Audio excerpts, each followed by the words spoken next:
Peace all out there in the ethos. You have joined the Real HD show.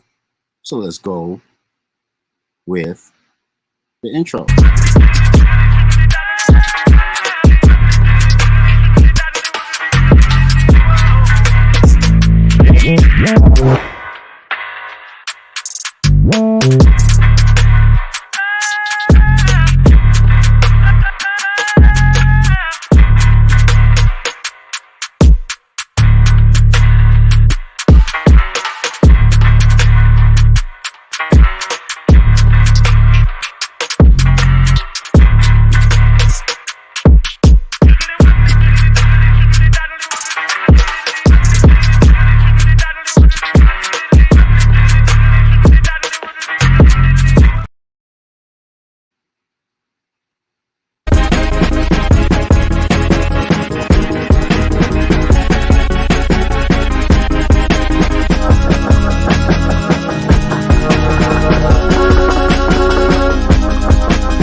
Peace, everybody. Welcome to the Real HD show, the higher discussion.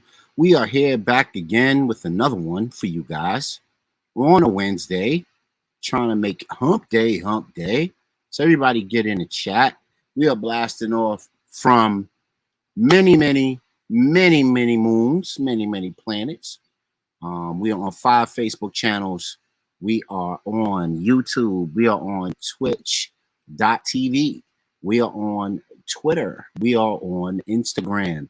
We are on Mob Crush, D-Live, Trouble Nation. Shout out to all my gamers that tune in and support the show like crazy. And we need everybody in those other outlets to support the show like crazy as well. But before we get into the show, we usually do what we call our elders and ancestors blueprint. Now, why this is important is because when we do our elders and ancestors blueprint, not only are we paying homage to those who have come before us, and pardon me if you guys hear my fan in the background, I hope you don't. I hope it's nice and quiet, or at least tolerable. Let me know in the chat, put it up here.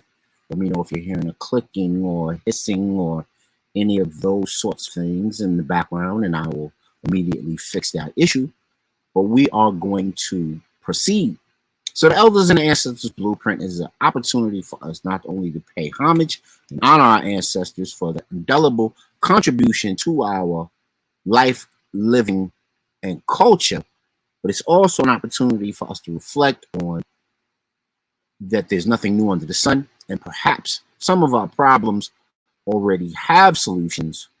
We just have to look back to the tracks that in the blueprints that our ancestors laid for us to follow. And sometimes when we don't, we wound up on the bad end of the stick on our own, of our own design. And tonight,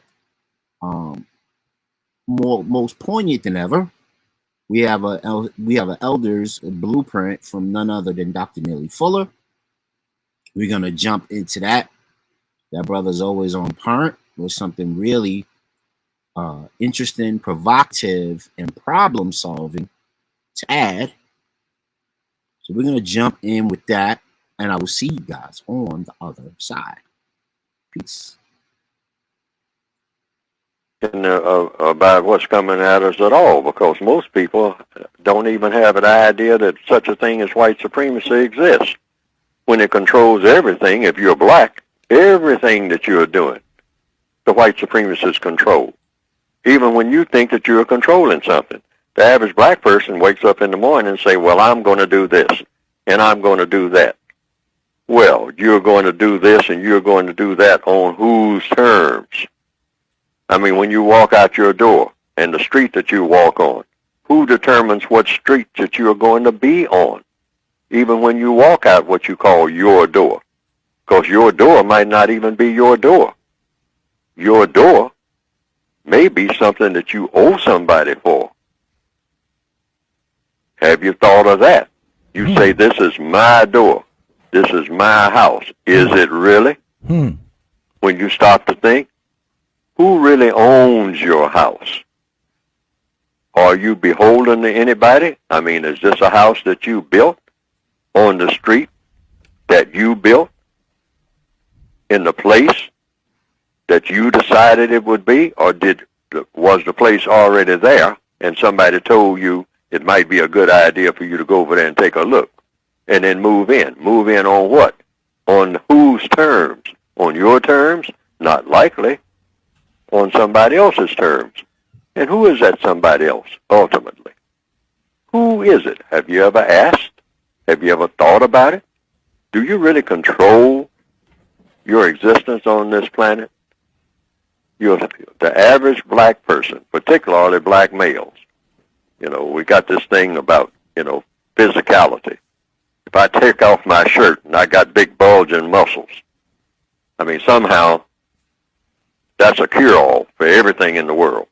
I'm a black male, and I got strong muscles.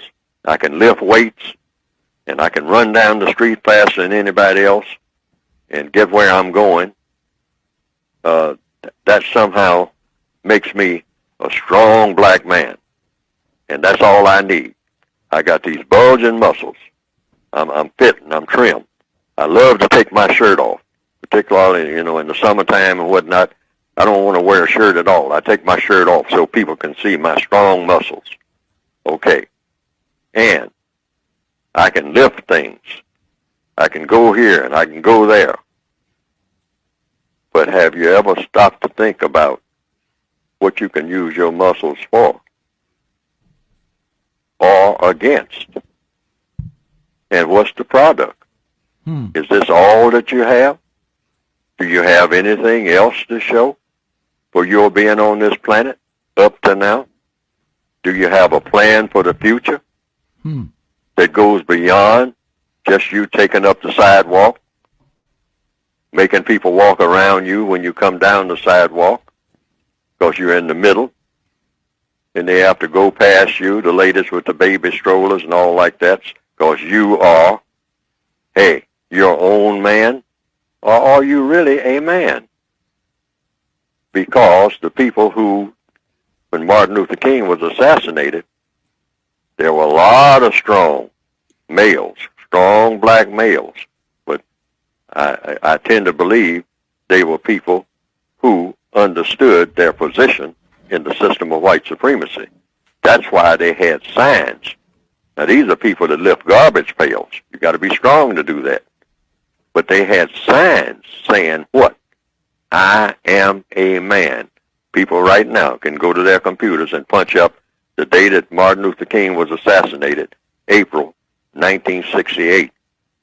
And there in Memphis, Tennessee, Martin Luther King was there to help the garbage workers, who were all black, I understand, to get higher wages. And these garbage workers, these sanitation workers, proud people who, many of them, were, you might call it that day, pillars of the community and in the church and all like that. But they were sanitation workers. But they were also saying, yeah, even though we're sanitation workers, we should be getting a decent wage. But they didn't have signs saying we should be getting a decent wage. They had signs saying, almost in unison, there are photographs of it. That's a historical record saying what? I am a man. M-A-N. Like Muddy Waters even had a song saying man, man, you know. Right. Over and over again. And when black people, and they don't say it so much nowadays, they say dude, but black people used to use the word man all the time back in the 40s and 50s. Why? Right. You had to keep saying that to kind of reassure yourself that that's what you should be. You should be treated like a man. You know, I'm a man. I mean, don't be calling me no boy. I'm a man. You say boy this and boy that. I'm tired of hearing that. You know, I mean, even when black people would say it to each other, hey boy, you know, hey, well, you know, man, hey, I'm a man. I'm 3 times 7. That was a common saying. 3 times 7. That makes me 21. You know, I'm a man. And if you don't believe I'm a man, I'll prove it to you. Meaning I will do harm to you physically. That's what it meant in the old days. But see, black people had to keep saying that to each other. And finally they had to start saying it to white people, but the white supremacists said, it's only going to be one man on this planet. And you boys who want to be men, I tell you what, after Martin Luther King is dead, I'll make a deal with you. You'll go from boys not to men. You'll go from boys to women. To women. Yes. I will degenderize you and get you to love it. You will love acting like your sisters and love being that way and go around looking for another male to do things with you in the bed like you're a female. Now, some people have said they've seen some cartoons of my work on the internet that have been presented, and that it pretty well embellishes what I have been trying to say in my textbooks. And to the extent that it does that, well, that has been, from what I understand, some people reported to me, a plus. Because they didn't understand what I had written very well, but when they saw those cartoons that just repeated what I was saying and attaching my name to it, and came right out of the book, the material did, they say that they better understood it. And I can understand that because people are kind of visual, particularly in the year 2021 now, more visual than ever.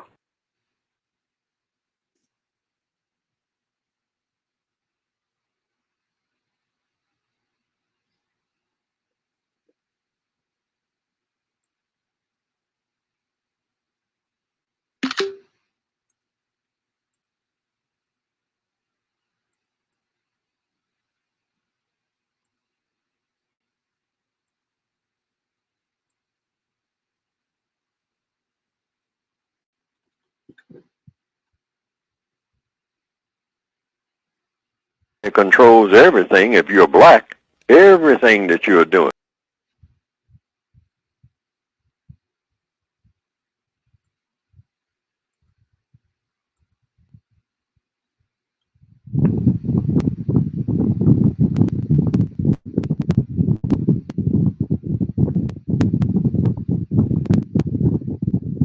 All right. So we're back, Really Steve Show. Hope you guys are getting the stream. It seems like there's a little bit of technical difficulty here. So we're going to try to alleviate that before we continue. It looks like we are snapping back on pace. And at the bottom, as you can see, right below us here, is the call letters for anyone in the sound of my voice that would like to join. Last week, we had a special guest. Brother jumped in. We talked about the color purple, or the recontextualizing of the color purple as a musical.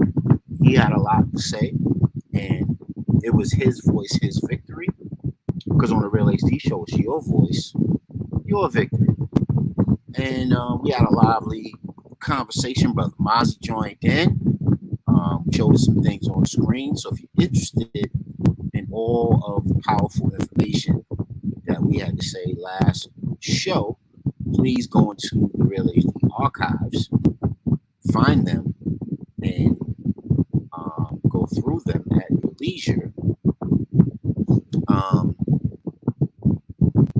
And really get abreast or get a feel for where we were going with that conversation. It was very important.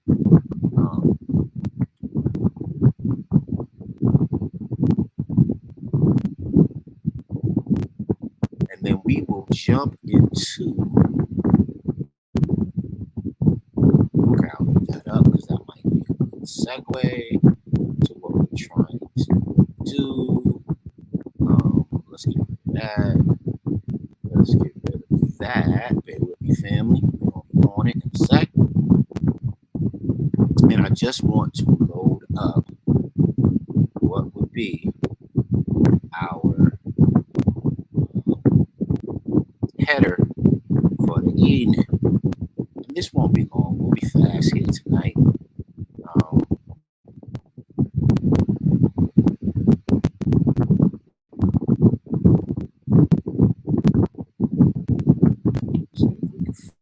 Shortly, load it up and get it ready to go.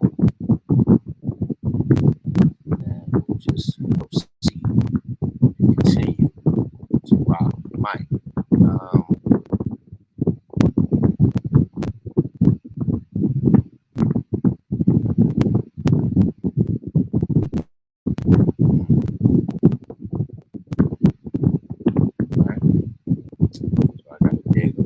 That's fine though. That's fine though. Wanted to hit you guys in the head with a Power to the People news clip. And the first clip is going to be about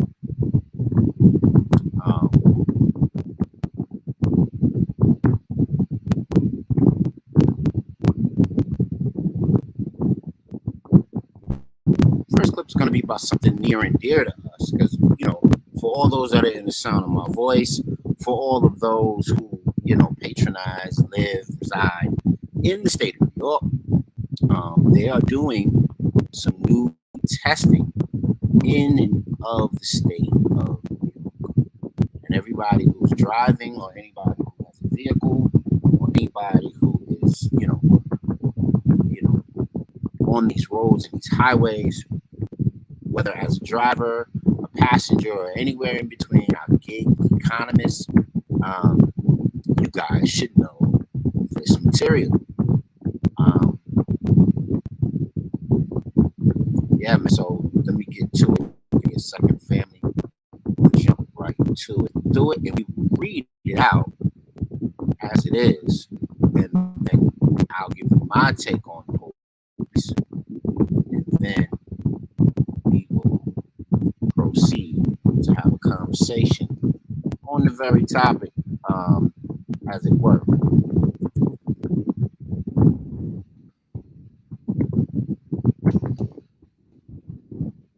All right. So it says that New York speed cameras aim to make New York roads safer for highway workers. Yeah, man. This sounds like a relatively common theme, because they used it when they were talking about first responders years ago. Years ago, when the government did not want, or they were advocating for people not to film police officers while they were in their duty or their legal capacity as workers, they made and created a law that would make it almost illegal, or you would face heavy fines if you were caught, messing with a cop while a cop was, proceeding in his duty. Not to that in itself doesn't protect people who are in and of their liberty going about their business. But of course, it protects cops, firefighters, EMTs, and construction workers. Well, here we go again. Here's another program to catch you speeding if and when you can. Now, I was in my car and I was driving to take my daughter to dance, and I came across this piece, and it said that they could take photos of your license plate. There's enough cameras in place now, right, where they could take photos of your license plate and send you fines for speeding in workway zones. So here we go. Suffolk County WABC, a new program to keep highway workers safe on the job, kicked off Wednesday. Now, of course, this is the rationale.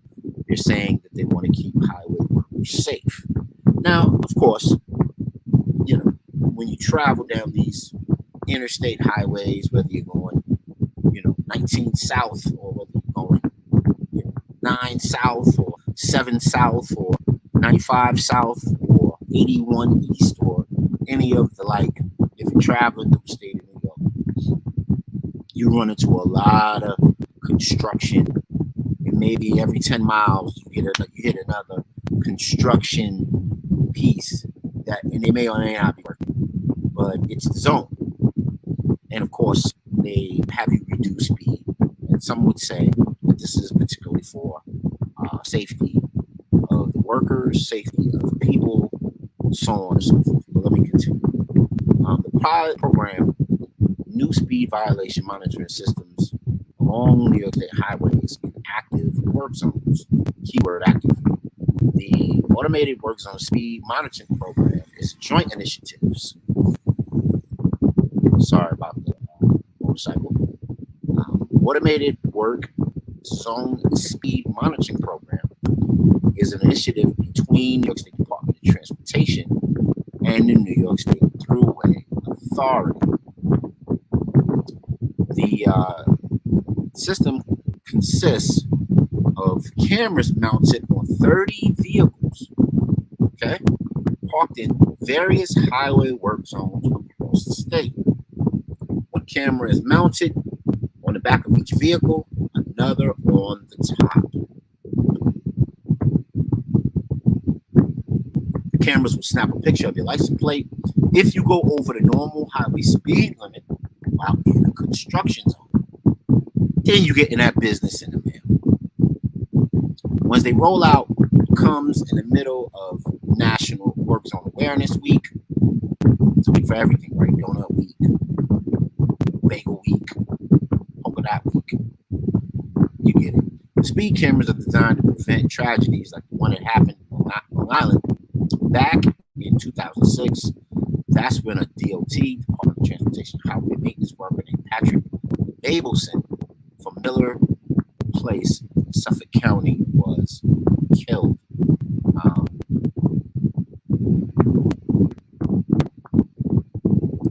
It says there's 225 worker fatalities in 2020 and 2021, and the fatality rate continues to increase in 2021, which saw an increase in work zone fatalities by 14%, involving drivers and passengers.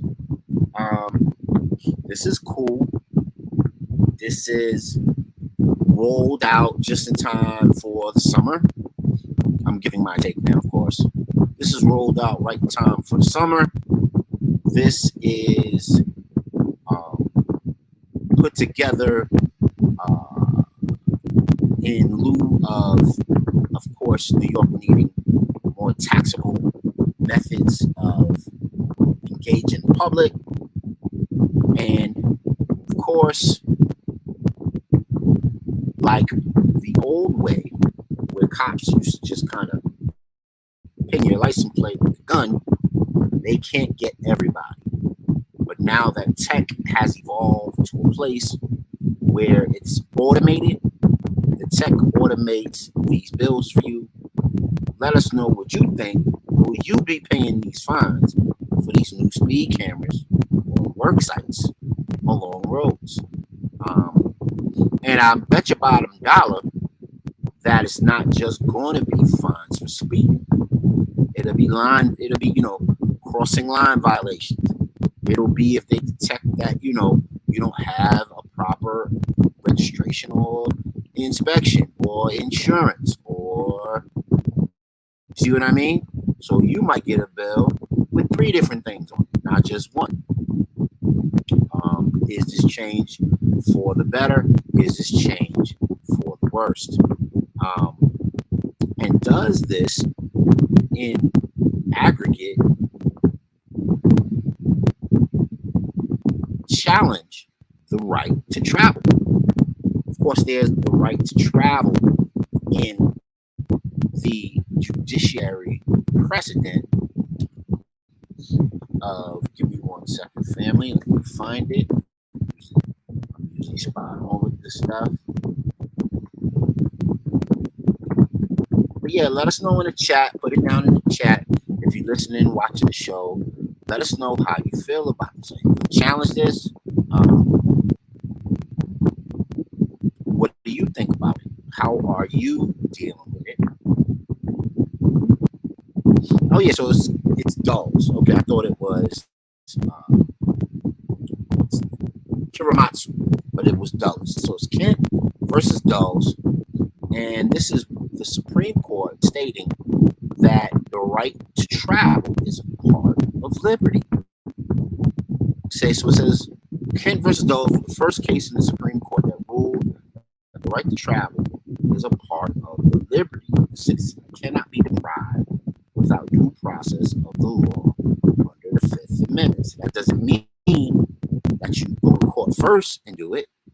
That means that you travel and then you proceed with the trial, if that is something that's found a litigation issue. But yeah, Kent versus Dulles is the right to travel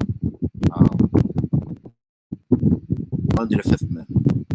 So let us know in the chat what you think. Do you think these new speed cameras are going to help with health and safety like they claim? Or do you think that these new speed cameras are going to be a hindrance and nothing but another taxable instrument by the state of New York?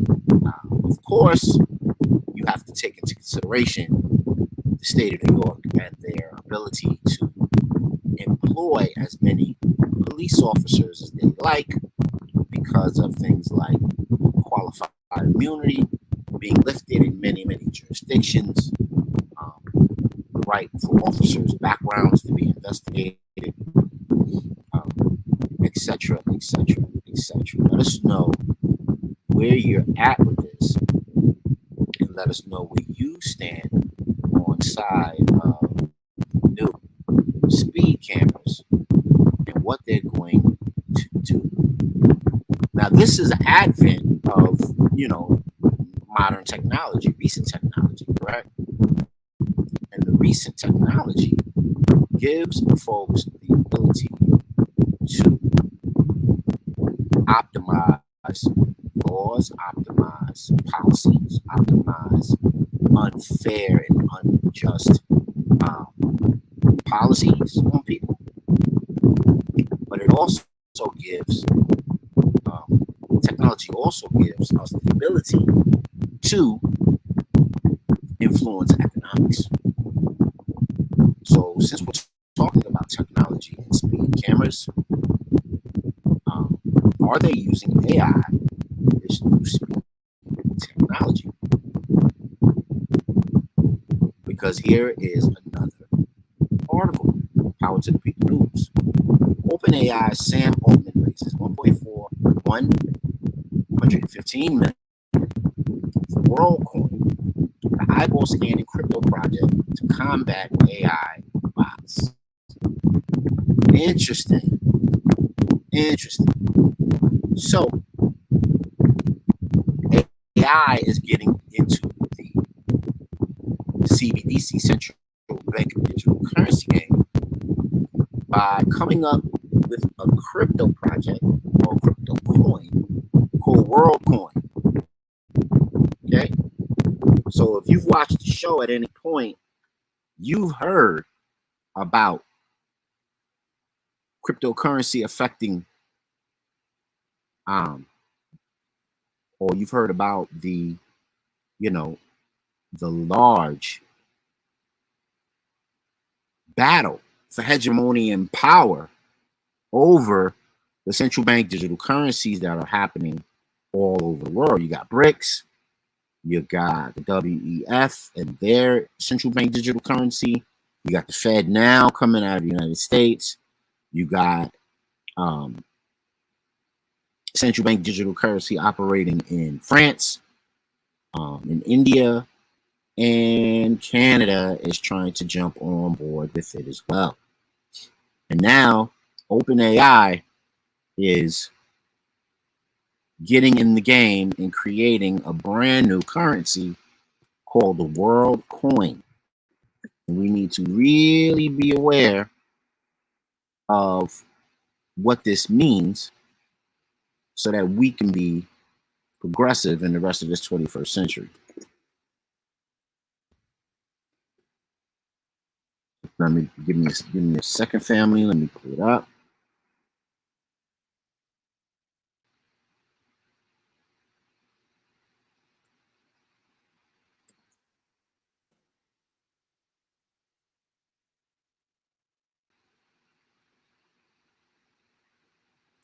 All right, man. So I'm reading from Reuters. That's not the article we have, but I'm reading from Reuters, May 25th. This is OpenAI AI Chief Executive Sam Altman raised $100 million for a Series C funding round led by Blockchain Capital for cryptocurrency he co-founded. The project WorldCoin also aims to distribute a crypto token to people just for being a unique individual, unquote. The project uses a device to scan irises to confirm identity, after which they are given the tokens for free. Ooh. So is it really free?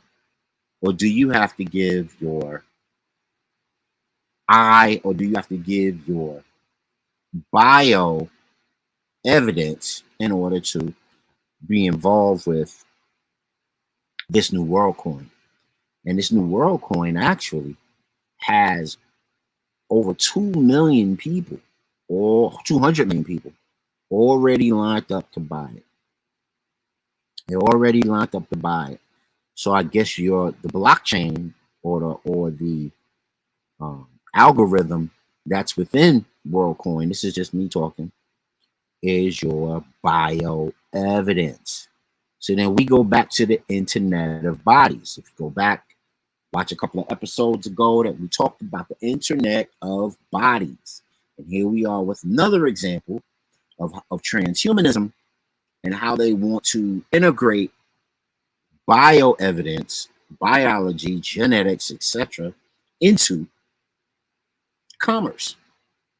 Of course, all you got to do, if you want to see that in real action, go down to your nearest Whole Foods and watch the people go through and put their wrist, scan their wrists across the counter scanner for buying food, and you'll see about this bio transhumanism happening right before your eyes. So it's very, very interesting. We want to hear from you. Let us know what you think about the OpenAI WorldCoin, right? From Sam Altman, right? I didn't even look to see if he was involved with Davos, which is the World Economic Forum. but it wouldn't shock me if he was, and which would kind of make sense as to why he was able to raise this amount of capital for an eyeball scanning crypto project to combat AI bots. Very, very interesting. Very, very interesting. So it also means that AI bots are a problem, because now the AI bots can get into, or the AI bots are becoming more particularly keen on the way that they intersect and interject with cryptocurrency. So I think that's really interesting stuff. I think you should too. And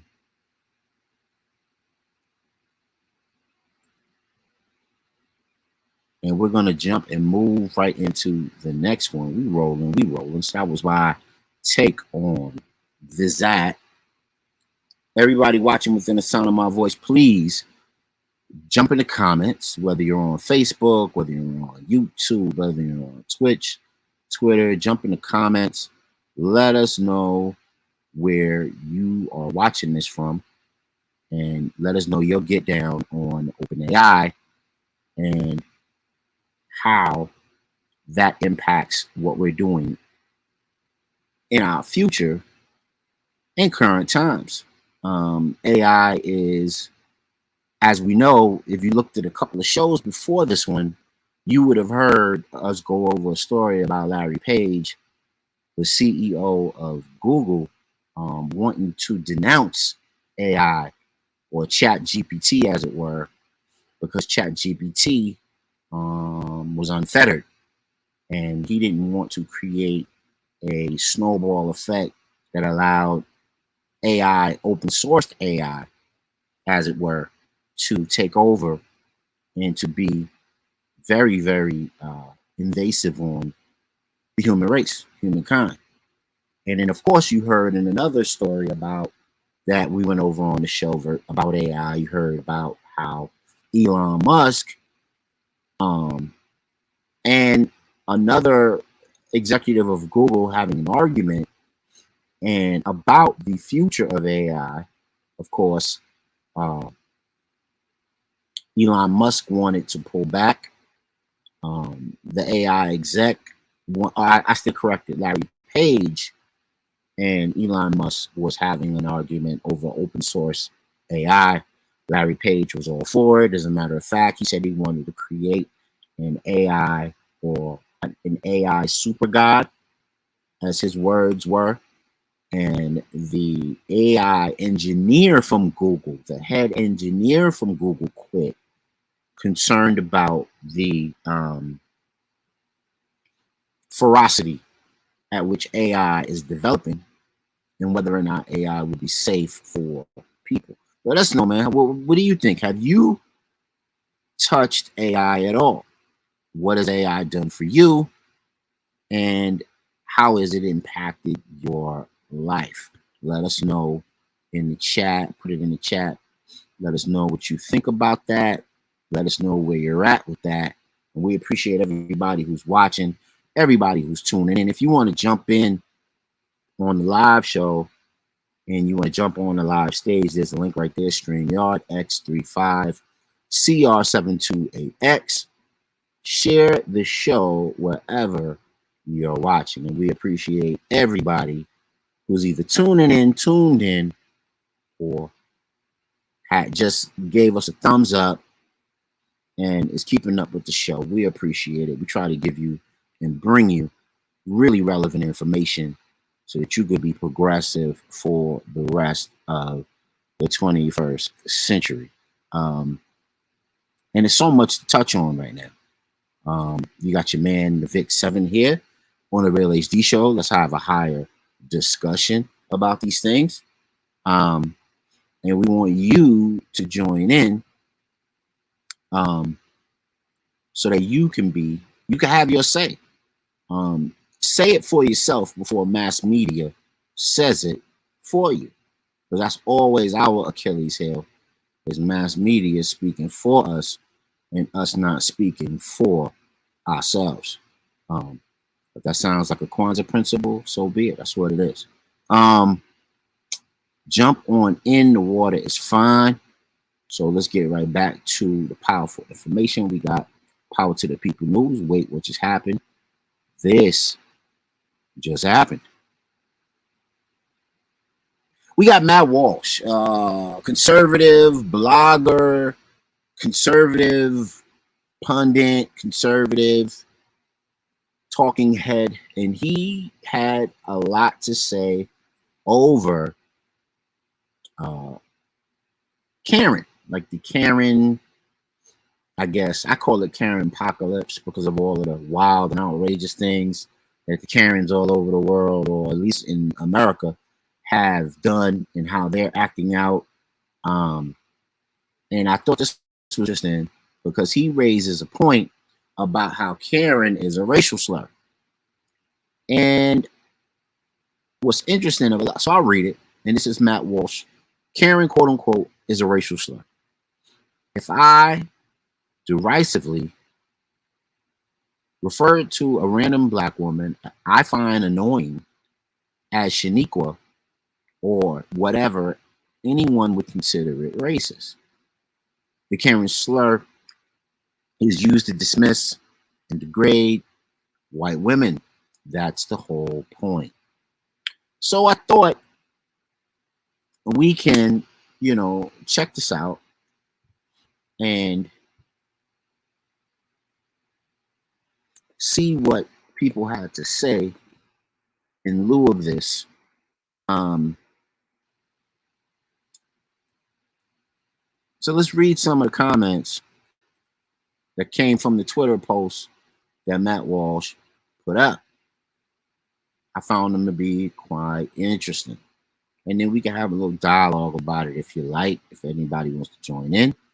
So on Twitter, it says, please delete this ridiculous tweet. You know damn well Karen does not hit like the word nigga. Yeah, for sure. Now that's just, being social and being very blatant and blunt. Another comment says, and how hard can that word really hit when black people use it like frat boys use the word dude? Interesting. Another, and this is a white woman out of Canada, and she says, my name is Karen, and I have to disagree on this. Karen is not a racial slur.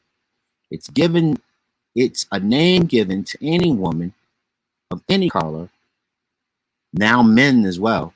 I just kind of interjected that, who are acting entitled, rude, nosy, racist, and being unnecessarily unkind. It's negative connotation, just like a boomer, and it sparks behavior. And I don't take it seriously. I even made a smart ass t-shirt made. Yeah, so she made a t-shirt to kind of, instigate the Karen trope. I could never get past the midriff when I see this photo. Okay, so the photo, the girl got some racks on racks on racks. It says, okay, so let's read down. When someone is called Karen, it's implied that they're acting like an annoyed, entitled white woman. It's not that they're acting like a woman in general. That slur for that is bitch or PUSSY, which are slurs against all women. Karen is a slur specifically against white women. Okay. Joe Mo says, I agree with you. But the name was originally used as shorthand for the typical middle-aged white woman, hence the name Karen. Keep in mind, many, many years ago, way before the name became mainstream, now people used to use it in a broader context. Yeah, so Karen was used by white dudes. I remember watching Three's Company. I'll take you back. I'll date myself a little bit. I remember watching Three's Company way back in the day. And I would watch Jack Tripper and his man Larry, and they would go on all these dates with all these women. And if the women had a typical build, typical size, typical personality to, they called him a Karen. Eh? And now Karen has evolved, like the woman said, into a entitled, annoying, kind of, you know, conceited, if you will, privileged, right? If you will, woman, and a person who wants to set up others and take on and blame others with their privilege. They wield their privilege the way that someone violent would wield a gun. Oh, we got a comment. Let's see it. Yeah, I have to be careful using Karen now. For sure. I don't know if Matt Walsh understands how racism is derived. That word in that context is used. Who's a racist? I'm a racist. You're a racist. Black people are racist. I've always heard, and we can have a dialogue about it. That's why we're having a higher discussion. I've always been taught that in the context of racism, as it was built, racism is systematic. Racism has always been systematic. Ever since, you can look this up, Thomas Middleton, the playwright, endeared the term white people, black people, to talk about in, I believe it was the 17th century. In his plays, Thomas Middleton existed at the time of Shakespeare, and he coined the phrase white to endear Judeo-Christian folks versus folks who were of Spaniard background, Moorish background, African background. It was a delineation of folks. And since then, that word has been put into law, put into practice. It creates savage inequalities. And that's at the heart of what racism and, connotations rather, like white versus black, has been able to proliferate all over the world, all over the globe now. It's become a systematic way to create inequalities for different groups all over the world. Particularly, the arc is particularly specific when you talk about people in the Western Hemisphere, particularly the United States, and its traverse all the way back as 1523 on up to the Emancipation Proclamation in the 20th century. So Karen is on deck. That's what we're talking about. And I wanted to show a little video because some people would think that taking this word too far or taking this word out of context disables or, shines an unfair light on others. I just want to show you a clip real quick that I landed on, and then we'll have a talk about the clip, as it were. Realistic show, check it out. Do you not understand? All right, for 2 minutes, he can't pick up his daughter? No, that's not a parking spot. All right. Okay. Can you move, and you're not in a parking spot. You're actually partially out in the fire lane. So let's film that. How about we do that? Fair use. No, you're entitled. That's right, because I'm white. We rule. Oh, okay. Yeah. That's you, right? She said, shout out to Dr. Rashad Ritchie, an indisputable, really good program. Y'all should check it out. Go on his channel, like, share, subscribe, mob him with everything you got as far as showing love. He gives a lot of dope information.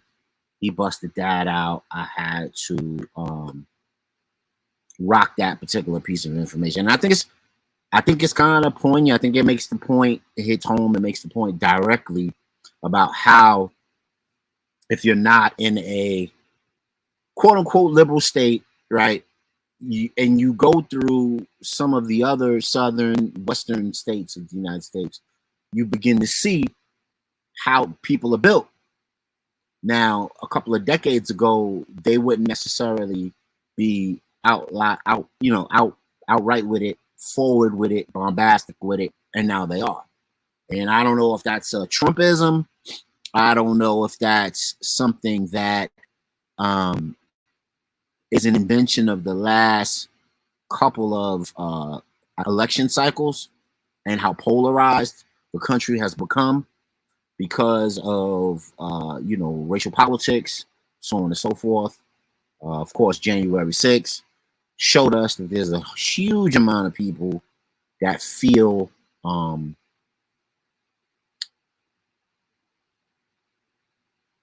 polarized, if it were, as it were, about how America is progressing as a country. The politics of L to the B to the G to the Q, T, right? Don't forget them, and how they conduct themselves. So I want to put up a clip. Let me remove the banner on the bottom. And this cat, it was interesting. I thought this was interesting. I thought it was interesting from a cognitive dissonance standpoint. And I also thought it was interesting from a standpoint of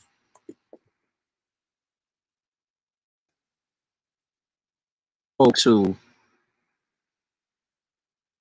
are just regularly the way that the country is polarized and how they vote. Okay, so here we go. Blacks vote for Trump. Leader who wants to destroy DeSantis was early follower of deadly black supremacist cult Maurice Smonet. that sounds like Juicy Mole. Right? Remember Cat was in Dave Chappelle did the skit about him. Anyhow, go watch Dave Chappelle, one of his last couple of stand-ups, and he did a comment on he did a bit on Jesse Smollett and his tirade of being abused as an LGBTQ person. But we'll continue with the article. Maurice Smonet has attended dozens of Trump rallies and has been praised by Trump for his Blacks for Trump's signs. The Blacks for Trump's founder, who said during a recent Trump interview that he wants to destroy Republican candidate Ron DeSantis, has decades-long past of run-ins with the law and is a devoted follower of the late cult leader Harlan Mitchell Jr. Let's see. It says formerly Maurice Woodside, was interviewed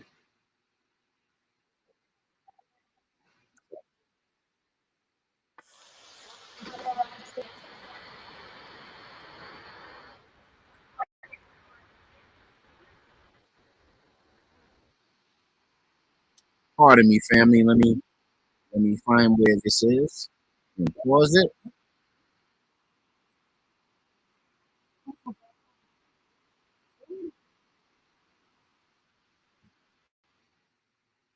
All right, we're back. Gotta find that once more and then make sure that doesn't pop up again. Sorry for the technical difficulty, my family. We're gonna get back to it. That's a Fox News piece, and then they took that as an opportunity to do and say what they do. Yeah, so we're back. And then, so you got this brother here, Blacks for Trumps, right? And it says, Black for Trump founder whose members are protesting against the Republican candidate, Ron DeSantis, a devoted follower. Let me see.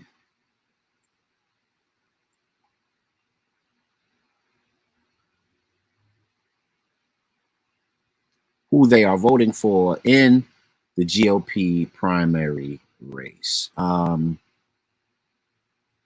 It says Smollett is not affiliated with the Trump campaign, according to a source with knowledge of the situation.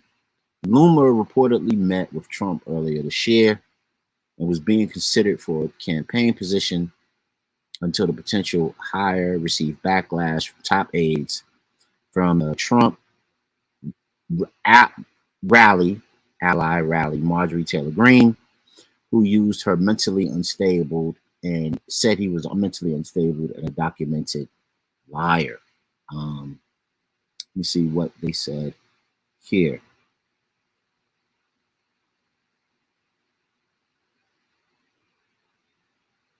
It says Monet, who publicly goes by Michael the Black Man, was an early member of Mitchell's Nation of Yahweh, a sect of Black Hebrew Israelites movement, and he went by the name Micah Israel in the 1980s. A male-dominated insular group, lived communally, wore white robes, and worked 18 hours a day at the so-called Temple of Love in Miami.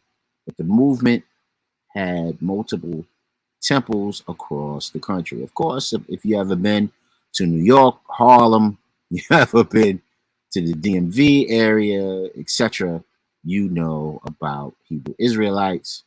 Not that the doctrine is horrible, not that the doctrine doesn't have merit, but the members can get eccentric, especially if they're in the street and things get hot, stuff like that.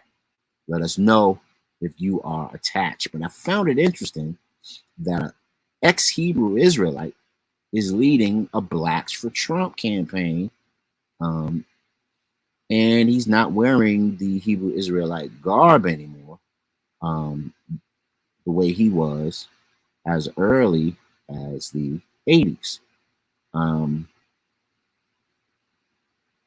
I guess, you know, his moves with the Hebrew Israelites didn't gain him or weren't sustainable for whatever the reason might be.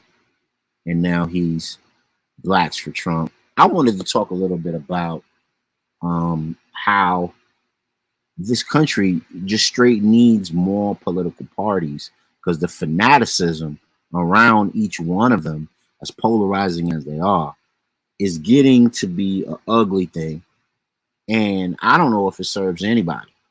I remember reading a clip about someone was so dogmatic and so emboldened and impassioned about being a Republican that when they had Obamacare, they were a country bumpkin from some backwater town, and I believe the state was Arkansas. They couldn't afford medicine, but would not apply for Obamacare due to their politics. And then they had a power tool accident that removed 3 fingers and part of an arm, and didn't have the medical care to take care of themselves, would not sign up for Obamacare, and lost the fingers and the arm. So I'm not really sure how that serves anyone, particularly when the resources are there to help people and they just don't use them due to their politics. Now, are we dealing with a cognitive dissonance here, where the brother was Black first, and now he's Blacks for Trump? So all my Black Republicans out there, or Black conservatives, or anybody like that, if you don't find it strange at all, chime in. Pop in the chat and let us know, do you find Blacks for Trump kind of a cognitive dissonant thing due to the way that the Republican Party has viewed Black people throughout the last 100 years or so, and has really tried at every measure, whether it be violent or non-violent, to stop the progress of Black folks over the last 100 years or so, both covert and overt. And now we're talking about this brother who was Black first in his ideology, belonging to the Hebrew Israelites. Now, of course, if he's Blacks for Trump, he's a Republican, he's a conservative, and, you know, he's sexy and he knows it. You know what I mean? He's not afraid to go to obscene amounts of Trump rallies. He's not afraid to, you know, extol the virtues or what he considers virtues of Trump. Put us on, let us know what you think about Trump and his particular impact on a brother that used to be down with Hebrew Israelites. Hey, my man Sam said he's an out. COINTELPRO, no doubt. Yeah, man. It got to be a little of that mixed in, bro, for sure. For sure. You know, how else?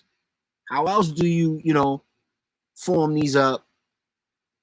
We did a we did a story on COINTELPRO recently. I wanted to what was the recent findings with COINTELPRO? Oh my gosh. Yeah, that's what it was. That's what it was. It was the Karen piece. We did a piece on Karens and we compared a lot of these blacks for Trumps. A lot of these black for Trumps are religious fanatics. They are anti-abortion, etc. Yeah, yeah, yeah, for sure, for sure, for sure. I don't think Hebrew Israelites are pro-abortion. I mean, I don't think they're anti. Correct me if I'm right, if I'm wrong. What's Hebrew Israelite stance on abortion? I believe they're anti-abortion. If I'm correct. And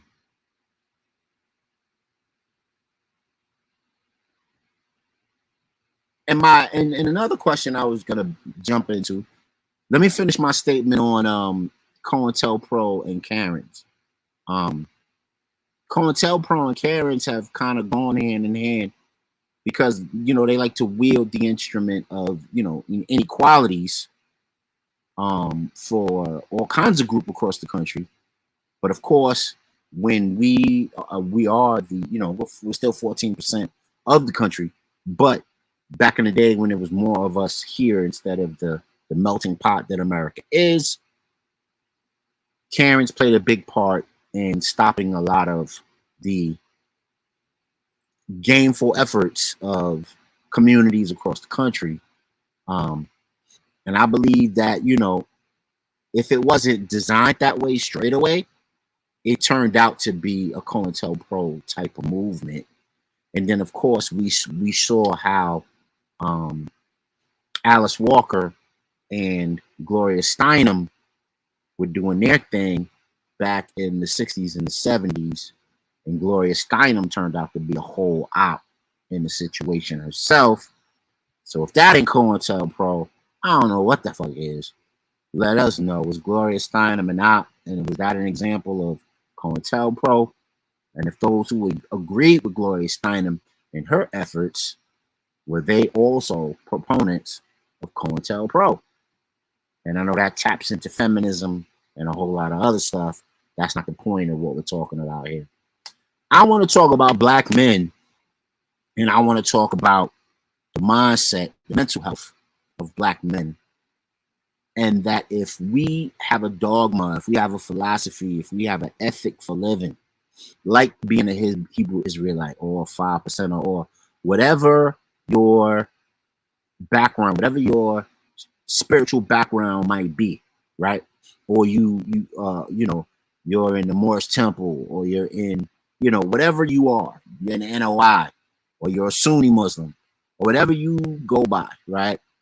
And you spend decades of getting arrested and getting mistreated and not getting support for what you believe in, and you have a small following, but your small following takes a lot of L's due to savage inequalities. You know, you go into the jails where they drug you and they mislead you and they, you know, tear apart your life, and they try to push you into the Judeo-Christian view or purview of what America is supposed to be.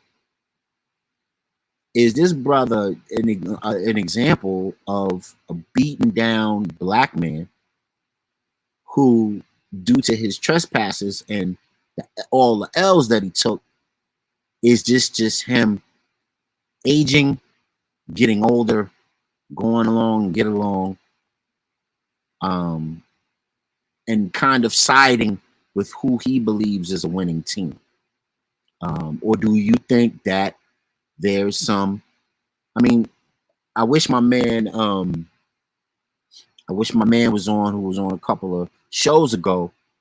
My man Marcus, who's the staunch Republican, I would ask his viewpoint on that.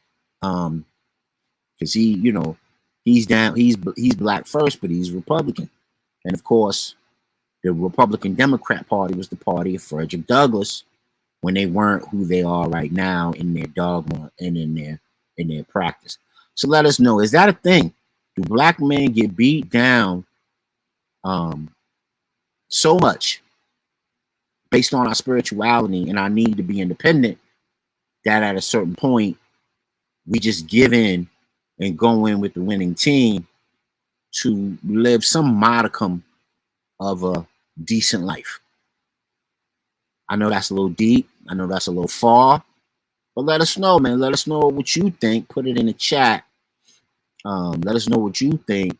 Do black men get beat down due to their convictions and decide to move left or right or whatever direction they move to capitulate? Do they bend the knee?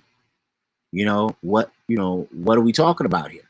I saw this and I thought this was so important to talk about. Let's have a higher discussion about it, because I think these are some of the things that some people claim are people getting older and getting smarter.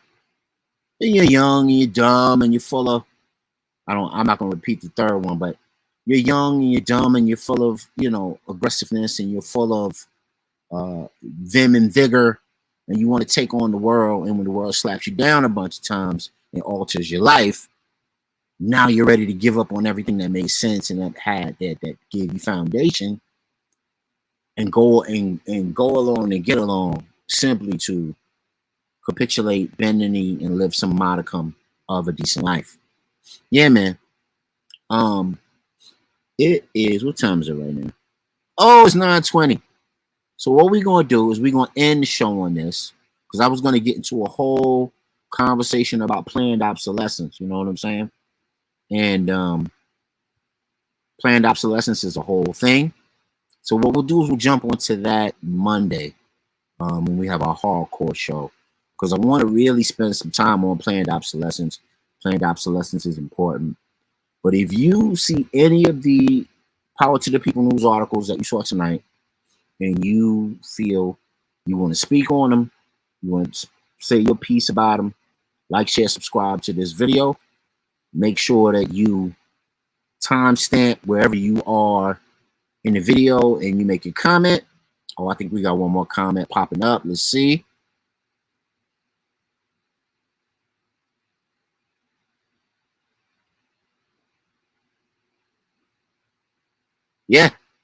Yeah, black men need to work as a team. I agree. And as far as me needing a team, I agree with you there too. But the issue becomes what I'm doing here right now, bringing people black first information that's gonna move and progress them into the rest of their life, something that can help and protect their families, and make them aware of things that are going on in the macro sense that trickle down to what we're doing here and create great savage inequalities for our people. We don't have the stick and stay. We don't have the drive. People don't have the efficiency. People don't have the continuity to stick to it and say what they mean, and they get protective about their own interests in the way things develop within the world. They want to protect the job. That's not really a career that they think it's a career, but it's really a job. But they think it's a career, but it's the way they feed themselves. But if they know they have a team, like you suggested, bro, maybe you guys don't have to work jobs anymore. Maybe you guys can open up business and become corporation and run your own thing. And that is what we like to do on a higher discussion. The Real HD Show. Have conversation, lit conversation about matters that belong to you, about matters that affect you, about matters that are going to evolve your thinking. And it's your voice, your victory here. There's no echo chambers here. If you disagree, you jump on, you get in the comments, you get on the live stage, you let us know what you think and what you feel. We want thinking people first, though. The feeling people could come after. We take them blind, crippling, crazy. We even take trolls because we want smoke. So tune in next time on Monday. when we're going to be talking about planned obsolescence. What is planned obsolescence? Planned obsolescence is the ability for manufacturers to sell you products that they know will die and be useless over a short span of time, and that short span of time makes you and turns you into the ultimate consumer, like cell phones, iPods, video cameras, electronics, but it goes deeper than that. And if you got to upgrade on any of your recent technology and it slowed down your technology, your cell phone, your iPod, your iPad, whatever you got popping, your watch, and you took an update and that update, manifests itself into your technology and your technology is operating slower and inefficiently, that's called planned obsolescence. Now, we did a show on this, I want to say about 5 months ago, and we just did it based on technology. But we got information that we're going to share on Monday that goes way deeper than that. So join us. Like, share, subscribe. Tell us. Like, share, subscribe. Timestamp what you're interested in. Leave your comment. And as always, peace and walk with power. We love y'all. Love on each other. Watch the Real HD Show, the Higher Discussion. Share this show and pop it off so that you can have a progressive rest of your 21st century. Don't fall for the okie doke out there, people. We got folks that want to love on us and want to see us prosper and value us. We value you on the Real HD Show. Peace, y'all. We out.